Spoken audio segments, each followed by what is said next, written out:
அனைவருக்கும் வணக்கம். இன்னைக்கான அரசியல் அப்டேட்ல பார்க்க போற ரொம்ப முக்கியமான ஒரு பரபரப்பான தகவல் என்ன அப்படின்னு பார்த்தீங்கன்னா, ஈரான் கடும் பொருளாதார நெருக்கடியில் சிக்கி தவித்து வந்துட்டு இருக்காங்க.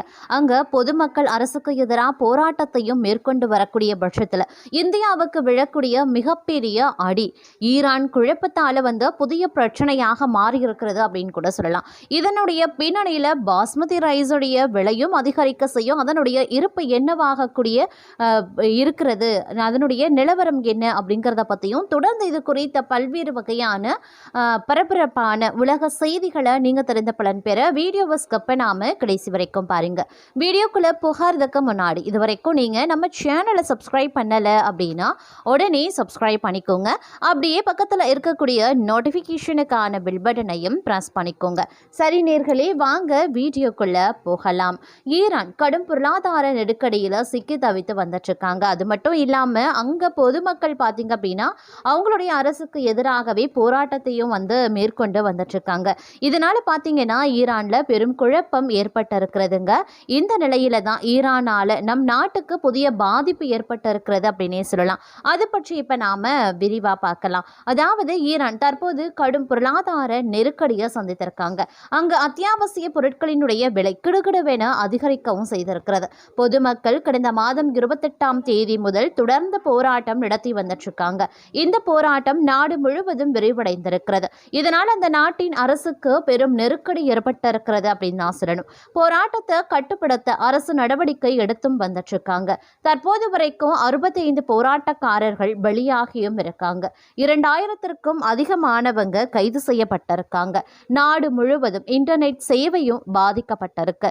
மேலும் அந்த நாட்டினுடைய அந்நிய செலாவணி கையிருப்பு குறைய ஆரம்பிச்சிருக்கு.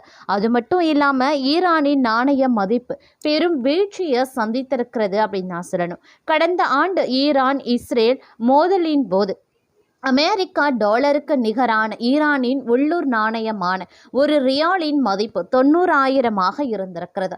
தற்போது அது 1.50 லட்சமாக அதிகரிக்கவும் செய்திருக்கிறது. இதனால் ஈரானின் பொருளாதார நெருக்கடி அதிகரித்திருக்கிறதுங்க. ஈரானை எடுத்துக்கொண்டா நம் நாட்டுடன் நல்ல உறவுல இருக்காங்க. இரு நாடுகளிடையே வர்த்தக உறவும் சிறப்பாகவே இருக்கிறது. ஒரு காலத்துல நாம ஈரானிடமிருந்து கச்சா எண்ணெயை இறக்குமதி செஞ்சோம்.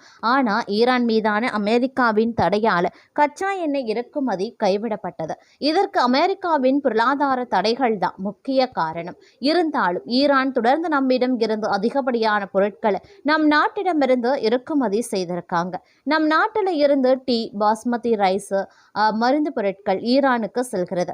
குறிப்பா பஞ்சாப், சண்டிகர்ல இருந்து உயர்தர பாஸ்மதி அரிசி ஈரானுக்கு ஏற்றுமதி செய்யப்பட்டு வருகிறது. ஆனால் தற்போது அமெரிக்காவின் தடை, ஈரானின் உள்நாட்டு நாணயமான ரியாலின் மதிப்பு வீழ்ச்சி, பொருளாதார நெருக்கடி உள்ளிட்டவற்றால ஈரான் அரசு உணவு இறக்குமதிக்கான மானியங்களை நிறுத்தி வைத்திருக்காங்க. இதனால் நம் நாட்டில் இருந்து ஈரானுக்கான ஏற்றுமதி நிறுத்தி வைக்கப்பட்டிருக்கிறது. அதன்படி ஈரானுக்கு செல்ல வேண்டிய ரூபாய் 2000 கோடி மதிப்பிலான பாஸ்மதி அரிசியின் ஏற்றுமதி பாதிக்கப்பட்டிருக்கிறது. இந்த அரிசி துறைமுகங்கள்ல தேங்கியும் இருக்குங்க. இதனால ஈரானுக்கு பாஸ்மதி அரிசி ஏற்றுமதி செய்யும் இந்திய நிறுவனங்கள் பாதிப்பை சந்திக்க தொடங்கியிருக்காங்க. ஈரானை எடுத்துக்கொண்டா நம் நாட்டின் அரிசிக்கு பெரிய மார்க்கெட்டாகவே இருக்காங்க. ஆண்டுதோறும் சுமார் 12 லட்சம் டன் அரிசி ஈரானுக்கு அனுப்பப்படுகிறது. இதனுடைய மதிப்பு ரூபாய் 12,000 கோடியாகும். இதுல ஏறக்குறைய 40% தொகை பாஸ்மதி அரிசி ஏற்றுமதியாலே கிடைக்கிறது. தற்போது அதுல சரிவு ஏற்படக்கூடிய சூழலும் உருவாகியிருக்கிறது. இது பற்றி பஞ்சாப் அரிசி ஆலை உரிமையாளர்கள் சங்கத்தின் துணைத் தலைவரும் ஏற்றுமதியாளருமான ரஞ்சித் சிங் ஜோசன் என்ன சொல்லியிருக்காரு அப்படின்னா, அமெரிக்க டாலருக்கு நிகரான ஈரான் ரியாலின் மதிப்பு கடுமையாக சரிந்து இதுவரை இல்லாத அளவுக்கு குறைந்தபட்ச நிலையை எட்டியிருக்கிறது. இதனால ஈரான் பல ஆண்டுகளாக வழங்கி வந்த உணவுப் பொருட்கள் மீதான இறக்குமதி மானியங்களை நிறுத்தியும் இருக்காங்க. இதனால ஈரானுக்கு ஏற்றுமதி செய்யும் வர்த்தகர்கள் தயக்கத்திலையும் இருக்காங்க. ஈரானில் குழப்பம் தொடரக்கூடிய பட்சத்தில் நம் நாட்டில் இருந்து அங்கு செல்லக்கூடிய டீ, பாஸ்மதி அரிசி மற்றும் மருந்துகள் போன்றவற்றின் ஏற்றுமதியும் சரிய வாய்ப்புகள் இருக்கிறதாகவும் கூறப்பட்டு வருகிறதுங்க. அது மட்டும் இல்லாம ஈரான் நாட்டுல கடந்த சில நாட்களாகவே கமேனி அரசுக்கு எதிராக மிகப்பெரிய அளவில் போராட்டங்கள் வெடித்திருக்கிறது. இதற்கிடையில் அங்கு வசிக்கக்கூடிய இந்தியர்கள் சிலர் கைது செய்யப்பட்டுள்ளதாக தகவல்களும் வெளியான நிலையில் அதற்கு அச்சத்தை ஏற்படுத்தியிருக்கிறது.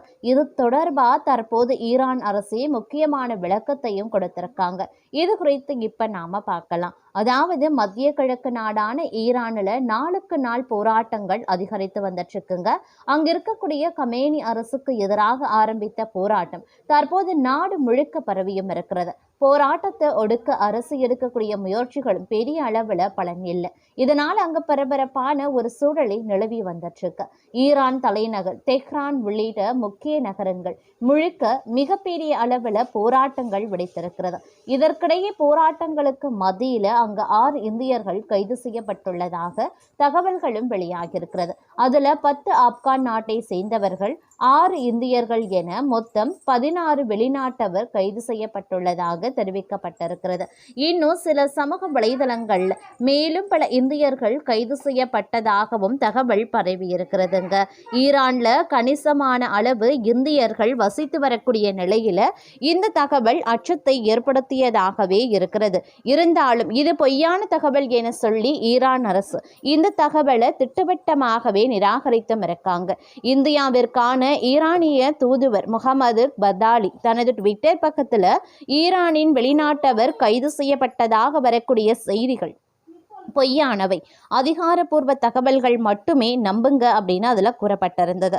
ஈரான் போராட்டங்களை பொறுத்த வரைக்கும் அங்க நாளுக்கு நாள் நிலைமை மோசமாகி கொண்டே போயிட்டு இருக்கு. அமைதியான முறையில போராடுவோருக்கு எதிராக வன்முறை பயன்படுத்தப்பட்டா அமெரிக்கா உள்ளே வரும் அப்படின்னு ட்ரம்ப்பும் சொல்லியிருக்காரு. அவர் இராணுவ நடவடிக்கைகளை கூட பயன்படுத்த பரிசீலிப்பதாக தகவல்கள் வெளியாகியிருந்தன. இதை மிக கடுமையாக எதிர்த்திருக்கக்கூடிய ஈரான் தனது உள்நாட்டு விவகாரத்துல ட்ரம்ப் தலையிட்டான். அமெரிக்க இராணுவமோ இஸ்ரேலும் தங்களின் அடுத்த இலக்குகளாகும் அப்படின்னு எச்சரித்திருக்காரு. ஈரான் முழுவதும் நடந்து வரக்கூடிய இந்த போராட்டங்களால குறைந்தது 544 பேர் உயிரிழந்ததாக சமூக ஆர்வலர்கள் தெரிவித்திருந்தாங்க. மேலும் பலரும் இறந்திருக்கலாம் அப்படின்னு அஞ்சப்படுகிறது. உயிரிழந்தோர்ல 496 பேர் போராட்டக்காரர்கள், 48 பேர் பாதுகாப்பு படையினர் என தகவல் வெளியாகியிருந்தது. இருந்தாலும் உயிரிழப்புகள் குறித்து ஈரான் அதிகாரப்பூர்வ அறிவிப்பு எதையும் தற்போது வரைக்கும் வெளியிடல. இது போக கடந்த 2 வாரங்களாக ஈரான்ல நடக்கக்கூடிய போராட்டங்கள்ல சுமார் 10,600க்கும் மேற்பட்டோர் தடுத்து வைக்கப்பட்டுள்ளதாகவே கூறப்படுகிறது. ஈரான்ல நிலைமை மோசமாக இருக்கிறதுனால அங்கு போராட்டங்களை ஒடுக்க இணையம் மற்றும் தொலைபேசி இணைப்புகள் துண்டிக்கப்பட்டிருக்கிறது. இதனால் அங்கு உண்மையிலே என்ன மாதிரியான நிலைமை இருக்கிறது என்பதை வெளிநாடுகள் கண்டறிவதில் சிக்கலும் நிலவுகிறது. இது போல இணைய சேவையை முடக்கிறதுனால ஈரான் பாதுகாப்பு படை அடக்குமுறைகள் மறைக்கப்படலாம் என சர்வதேச நாடுகள் கவலை தெரிவித்திருக்காங்க. அதே நேரம் இணைய தடையை தாண்டியும் கூட ஈரான் நாட்டில் இருந்து சில போராட்ட வீடியோக்கள் சமூக வலைதளங்கள்ல பரவியும் வந்துட்டு இருக்கிறது. இவர் ஸ்டார்லிங்க் செயற்கைக்கோள் இணைய சேவை மூலமா இணையத்துல பதிவிடப்பட்டதாக தெரிகிறது. அதுல வடக்கு தெஹ்ரான் புனாக் பகுதியில் மிகப்பெரிய அளவுல போராட்டக்காரர்கள் ஒன்று கூடி இருக்கிறது தெளிவாகவே தெரிகிறது அப்படின்னு கூட சொல்லலாங்க. அது மட்டும் இல்லாமல் தற்போது பார்த்தீங்கன்னா மத்திய மாநில அரசுக்கு இடையேயான தீர்க்கப்படாத கணக்கு சிக்கல்கள் தமிழ்நாட்டின் நிதி குறியீடுகளை சிதைப்பதோடு அதன் கடன் வாங்கக்கூடிய திறனையும் கட்டுப்படுத்துவதாக மாநில நிதி அமைச்சர் தெரிவித்திருக்கிறார். அது மட்டும் இல்லாமல் தற்போது பார்த்தீங்க அப்படின்னா ஈரானில் வெடித்து இருக்கக்கூடிய இந்த போராட்டம் வன்முறையாக வெடித்தா ஈரானில் 48 மணி நேரத்தில் 2000 பேர் பலியாவாங்க அப்படின்னு சொல்லப்பட்டிருக்கிறது. ஈரானில் இணைய சேவை துண்டிக்கப்பட்டு நடைபெற்று வரக்கூடிய கலவரத்தில் ஆயிரக்கணக்கானோர் பலியாக இருக்கக்கூடிய நிலையில் அமெரிக்கா தலையிட நேரிடும் அப்படின்னு எச்சரித்திருக்காங்க. ஈரான்ல கடந்த 2 வாரங்களாக அரசுக்கு எதிராக தொடங்கிய போராட்டம் தற்போது பெரும் கலவரமாக உருவெடுத்திருக்கிறது. போராட்டக்காரர்கள் ஒன்றிணைவதை தடுக்கக்கூடிய வகையில் அங்கு நடைபெறும் வன்முறை சம்பவங்கள் வெளி உலகத்திற்கு தெரியாமல் இருக்கக்கூடிய வகையில் கடந்த 8ஆம் தேதி முதல் நாடு முழுவதும் இணையதளம் மற்றும் தொலைபேசி சேவைகள் முடக்கப்பட்டிருக்கிறது. இருக்கிறது. ஈரானின் வரலாற்றிலேயே மிக மோசமான இணைய தடையாகவும் தகவல் தொடர்பற்ற நிலையாகவும் கருதப்படுகிறது. போராட்டத்தில் ஈடுபடுவோர் மீது வெளிநாட்டு சக்திகளின் தூண்டுதலின் பேரில் செயல்படும் நாசக்காரர்கள் மற்றும் தீவிரவாதிகள் அப்படின்னு ஈரான் அரசு குற்றம் சாட்டியுள்ளதுடன் அவர்களுக்கு மரண தண்டனை விதிக்கப்படும் அப்படின்னு எச்சரித்திருக்காங்க. இந்த நிலையில ராணுவம் மற்றும் பாதுகாப்பு படையினர் நடத்திய துப்பாக்கி சூட்டில் உயிரிழப்புகள் அதிகரிக்கவும் செய்திருக்கிறது. கடந்த 8ஆம் தேதி மற்றும் 10ஆம் தேதிக்கு இடைப்பட்ட 48 மணி நேரத்தில் மட்டும் சுமார் 2000 பேர் கொல்லப்பட்டிருக்கலாம் அப்படின்னு தகவல்களும் வெளியாகியிருக்கிறது.